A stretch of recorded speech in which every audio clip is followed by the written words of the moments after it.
Hello all, my name's Matt Johnston and welcome to The Interesting Times, a show that looks at the political situation in the UK. So, I'm going to be doing a video on the ongoing situation in Gaza, which is just a spitfire of horror and hypocrisy. The video was supposed to be done on Sunday, but I've had to stop on a number of occasions for fear of it just overwhelming you. And I say this as someone not in the Gaza region and with no friends or family there. For those that do, I can't even begin to imagine what they're going through, and I'm not even going to try. But I did want to cover that story briefly and wanted to have a look at this country's response, because that's really what this channel's all about. I obviously love this channel, as I hope you do. It started as a way to mock silly stories in the news, especially if they included the Tories, but has progressed where I've taken on more serious stories, but nothing quite as serious as this. So, a disclaimer before we start. I've tried to mix the accuracy of the horror with some more comedy based at some of the politicians involved. And I hope that's how it comes across. If you feel that I haven't succeeded, please do let me know in the comments. As you know, I do like and respond to quite a few of the comments. Feel free to vote it down, and if I've missed the mark, of course, I'll take the video down. I was considering not doing this video, but I saw the interview Piers Morgan did with the Egyptian comedian Bassem Youssef, and if you can stomach Piers, and I recommend you at least try, give this interview a go. It is a mixture of gut-wrenching honesty, limitless pathos, dark comedy, and extraordinary clarity for a man whose family are in Gaza. I'll put a link in the description below. I'm just here to talk a little about what happened, and more broadly about the UK's response, or indeed lack of it. So, here we go then. Hamas launched a surprise attack on Israel the weekend before last, killing some 1,300 civilians, an appalling atrocity. Another approximately 200 civilians have now been taken hostage and will no doubt be used as a means to apply more horror on screen for the watching world, or to slow down the Israel ground invasion, which seems inevitable. Hamas is an organisation which has many faces. It has previously been elected in areas of Gaza, but then refused to work with the Fatah-led government, leading to splits, semi-compromises, and more splits happening over the last few decades. Put simply, it's been a mess, and is still a mess. But without sounding like just another lefty woke liberal that watched a couple of videos on YouTube, it seems that the Fatah government is calling itself the government of the Palestinian people and has authority in Ramallah and the West Bank. But that has been rejected by Hamas, who basically control Gaza, which in turn is surrounded and effectively under siege by Israel. There's incredible poverty there. Now, Hamas has a political and military wing, but it has one goal: the destruction of Israel. That's it. And as we have sadly seen over the last few days, they will do anything to reach that goal. Anything, including goading the Israeli government into a disproportionate response, and the Israelis are only too happy to oblige. The Israelis' response has been as swift as it's been brutal. Electricity and running water has been cut off to the area. Over 2,000 people have been killed so far in strikes, and children are dying in hospitals. And over 1 million civilians, over 40% of those living in Gaza, have been told to leave the area if they don't want to get caught up in what is likely to be a long, drawn-out and bloody response. Nearly 500,000 Israeli troops and reservists are massing at the border for the ground offences. But there are two casualties of this conflict that I am happy, indeed some might say it is my duty to talk about. One is the truth, and there has been more than just a few instances where the truth has unfortunately come in a fairly distant second in the court of public opinion. Twitter, not always the calmest, easiest ride to Factville, has been hit harder by the fact that it is now run by a sociopath data programmer that got lucky and thought that getting rid of fact checkers on a platform used by more people to check the news worldwide than any other single platform was a good idea. There had been claims that Hamas has beheaded children. Claims, I'll be honest, I was ready to repeat on this channel, and repeated by no less than the US President himself, before clarification by Washington saying he didn't actually see it. And the story itself is in some doubt now, but it hasn't stopped it being repeated. This is our Defence Minister, Grant Shapps, who wouldn't know the truth if it shaved his eyebrows. Israel has now killed civilians, women, children, men, in huge numbers. 6,000 bombs over the past 6 days on a small closed strip of land. Are you comfortable with that? What Hamas did, a terrorist organization doesn't recognize Israel and wants to kill every Jew in their charter, went out and literally cut off the heads of children. And he's all ready to send warships into the area. Then there's the bombing of the Al-Ali Baptist Hospital, which has seen initial claims that it was the Israelis, then counterclaims it was misdirected bombs by Hamas. And there have been further claims on both sides. It's unfortunately likely that the truth may never come out. What is true is that the Rafah border Israel shares with Egypt is still not open, as humanitarian aid just sits there and people in Palestine are dying in and will die in their thousands. And of course Israel has a right to defend itself. The question is, why didn't it? His office has released a statement strongly denying these reports that Egypt had warned Israel that there was some sort of attack in the works. So many Israelis wondering how their vaunted intelligence agencies seem to miss so many warning signs. You have a system that is sensitive to anything the size of a cat or bigger. That system, since you were manning it, has had 25 years to mature and become more sensitive, to become more discerning. And yet, how many places was that border breached? 15. 15 places if not more, simultaneously? yeah. 15. And that is completely ridiculous, because normally with one breach of the fence, the whole army is triggered. And things start moving immediately. And as shocking to many Israelis is how slow the military response was. One man told me he was holed up in his bomb shelter for 7 hours. His father drove in from Tel Aviv to come rescue him. And Hamas sailed through the fence like it was the last day of Glastonbury. And the second casualty is perspective. But in these darkest of times, GB News is ready to ask the big questions. Where are Gary Lineker's tweets? And for those that have said they can't stomach Jacob Rees-Mogg, I'm sorry. Saint Gary Lineker referenced 1930s Germany in relation to Suella Braverman's Rwanda plan, but has written not a word about these atrocities. And there aren't enough, for me, celebrities that do normally pipe up, the Gary Linekers and Emma Thompson, who haven't actually mentioned this. But there are some notable celebrities and organisations who put their views out on everything who are resoundingly silent. Well, yes. I mean, Gary Lineker, for example, if I can pick on him. That's it? That's what keeping you up at night? Seriously? And then someone that has had trouble with both the truth and perspective is GB News presenter Patrick Christie. Deep breath, Patrick. We should deport any foreign national who takes to the streets today and supports Hamas. Protests earlier in Jordan. Speeches, chanting, flags waving everywhere. Okay, for Patrick and anyone else out there, this is the flag of Palestine and this is the flag of Hamas. Hamas is a government and terrorist organisation and Palestine is a state, or at least that's what 139 of the 193 countries at the UN have agreed. Amongst those that haven't are the US, unsurprisingly, and surprisingly, Germany, France, Italy, Japan and Australia, who've all agreed that Israel and Palestine should be two states, and that is something negotiated between the two of them.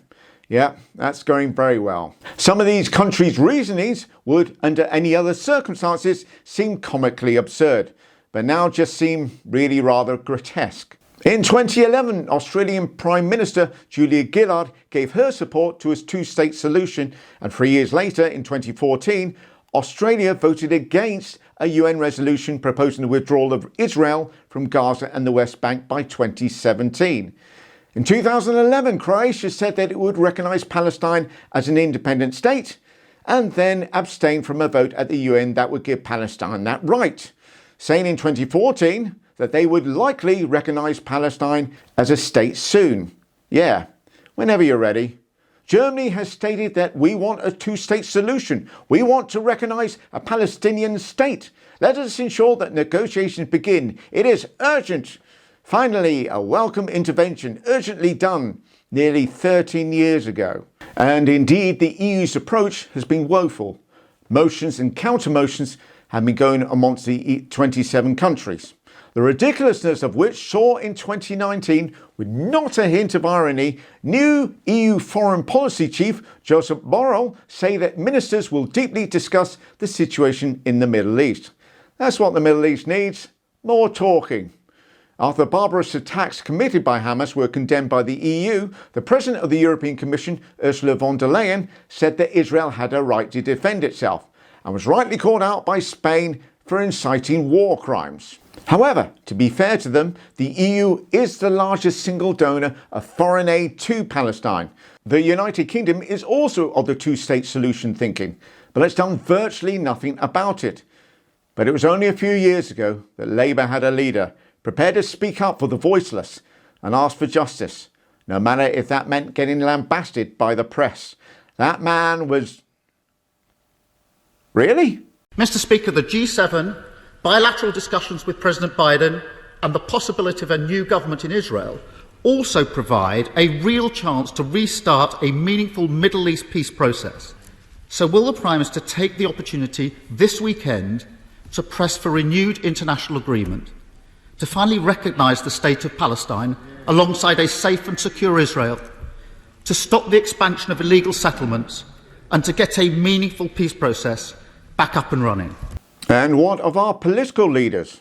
Well, there was still the fallout from the Conservatives' Nazi conference. Suella Braverman's speech, of course, was her rallying call for the leadership. But in the race for racism, sometimes you have to go bigot or go home, or Rwanda if home isn't safe. Suella was tinkering with the idea of making the waving of a Palestinian flag illegal at protests, but thankfully backed down. This time, when the police told her it was against that freedom and democracy nonsense. The Daily Mail then lost their shit over a lone protester with an Israeli flag being mobbed by others with a different coloured flag. There's a bunch of people that have never been to a football match. But whilst we're on the subject of Middle East and Labour, let's spend a bit of time talking about an individual with the initials JC that could be seen as being quite divisive in that area. What we're searching for here today is a process for peace. Peaceful solution. Not exactly controversial, at least it shouldn't be. But for those that don't know, Jeremy's been getting in with a bit of a bad crowd. And say that tomorrow evening it will be my pleasure and my honour to host an event in Parliament where our friends from Hezbollah will be speaking. I'd also invited friends from Hamas to come and speak as well. Okay, if you describe Hamas as friends, maybe widen your social circle a bit. At least Corbyn has been talking about peace, which is more than the Westminster warmongers seem to be doing. We stand foursquare behind Israel's right to self-defence. Israel has a right to defend itself against attack. Well, the question is, what is Israel to do? Leave these Hamas terrorists to come in and slaughter people again, or deal with them? Do you think cutting off food, water and electricity is within international law? I think that Israel has an absolute right to defend itself against terrorism. That's not the question I asked. Israel does have every right to defend itself and its people to ensure that nothing like this ever happens again. Now, I've raised with the Israeli Prime Minister the need to minimise the impact on civilians. This guy was a lawyer, apparently. I'm very clear. Israel does have that right to defend herself, and Hamas bears responsibility. A siege is appropriate? Cutting off power, cutting off water, Sakir? Well, I think that Israel does have that right. It is an ongoing situation. To be fair to Starmer, and my last video might suggest I hadn't been, but he has at least and at last found his humanity and actually sounded like a Prime Minister.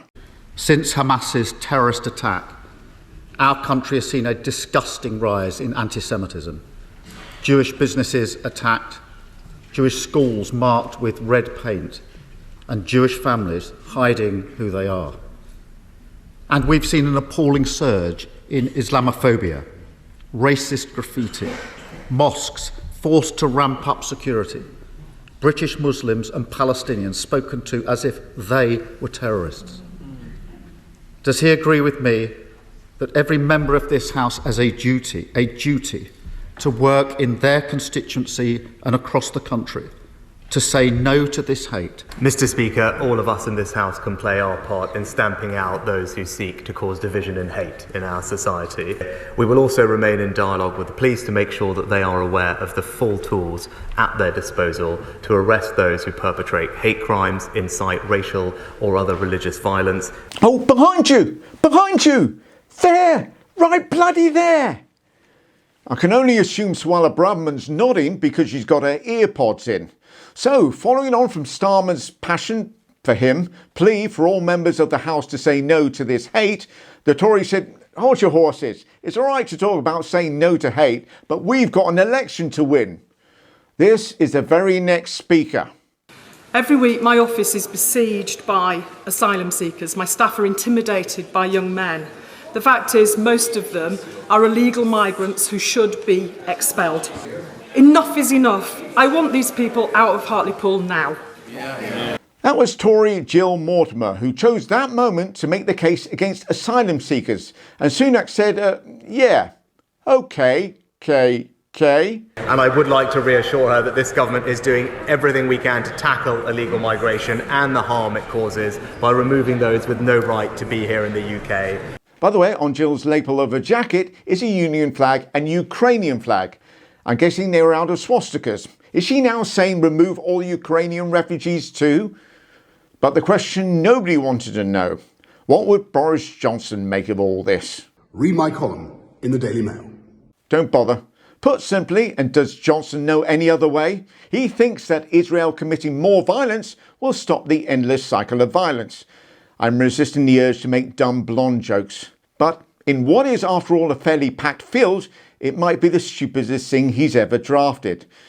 Imagine if he'd written it sober. Okay, I have been laying into the politicians in the UK for a couple of reasons. One, they're idiots wrapping themselves up in knee-jerk reactions to please the papers.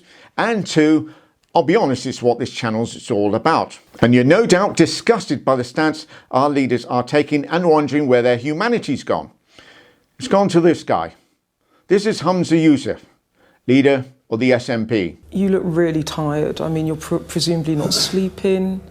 Yeah, I think it's hard for all of us, anybody that has family in this situation. Look, I spent a lot of last night with the Jewish community in the synagogue in the south of Glasgow. And, you know, I met with the mother of Bernard Cowan. Bernard Cowan's a Scottish member of our Jewish community who was tragically killed in those terrible terrorist attacks. And she and I, we just hugged each other and we cried. Because that is, I suppose, at the essence of what we're dealing with is common humanity. That is the only possible answer to what has and is unfolding in Gaza and Israel. Horror. And there is a man whose mother-in-law is currently trapped in Gaza and chooses instead to talk of collective humanity. Two words that have not been used by any other politician either together or singularly. The other politician on the right side of history is Crispin Blunt, a Conservative MP. Just giving you a moment to get back on your chair there. Yes, a Conservative MP who seems only too happy to live up to his surname. Blunt, this is an unusual position, isn't it, for you to be in, to be writing to the Prime Minister and saying you could be complicit in war crimes. Well, the government has said that they support Israel's right to defend itself. Of course, but it must be within international law. OK, so where is the complicity here on the part? Because if you know that a party is going to commit a war crime, and this forcible transfer of people is a precise breach of one of the statutes that governs international law and all states in this area, then you are making yourself complicit. And as international law has developed in this area, the fact of being complicit makes you equally guilty to the party carrying out the crime. To which Sunak said, "No, I'm fine. I've got a great lawyer." And finally, Layla Moran, the Liberal Democrat spokesperson for Foreign Affairs and International Development, and the antidote for anyone coming down with a bad case of Jacob Rees-Mogg. She went on to Good Morning Britain to speak with Alan Partridge Tribute Act, Richard Madeley, about the plight of a family who are stuck in Gaza. Your family needs to stop. Your family connections in Gaza. Did you have any indication of what was going to happen 10 days ago, 2 weeks ago? Was there any word on the street? Not Moran and Moron. But even after, when she spoke in the House of Commons, it just seemed so heartbreakingly pointless. The Prime Minister says never again. I agree with him. So will he give his assurance that it will be never again? Unspeakably difficult situation. It is a tragedy, but we must find a way to move forward to secure a more stable, peaceful settlement for those living in the Middle East, because this tragedy has reminded us all of the horrors of war, the horrors of terrorism. Never again. Never again. But only after whatever happens over the next few days. We've turned into a bunch of war junkies. One more hit, I can quit anytime I like. One more revenge attack against the attack, and then I'm done. All of which does make you wonder what Albert Einstein, the Jewish genius, would have made of all this when he said insanity is doing the same thing over and over and expecting different results. I'm hoping that sooner rather than later this is recognised as much by the politicians as it has been by the people. Thank you. Take care. And then we just said our goodbyes. I wrote her, I'm with you. She wrote back, I feel you. 10:54, that was the last message. What would your mother think of what's happening in Gaza now? She would be mortified, because you can't cure killed babies with more dead babies. As a mosque, as a Muslim community, we absolutely condemn the loss of innocent lives. We are not condoning the loss of any innocent lives here, whether it's, my child or the child of a Palestinian or the child of an Israeli family. Attacks and call on all fellow citizens to stand up and speak out against all and every form of hate. Thank you, my friend Sheikh Ibrahim Mogra. As leaders in the British Jewish and Muslim communities, we affirm the importance of maintaining our relationships even and especially in troubled times.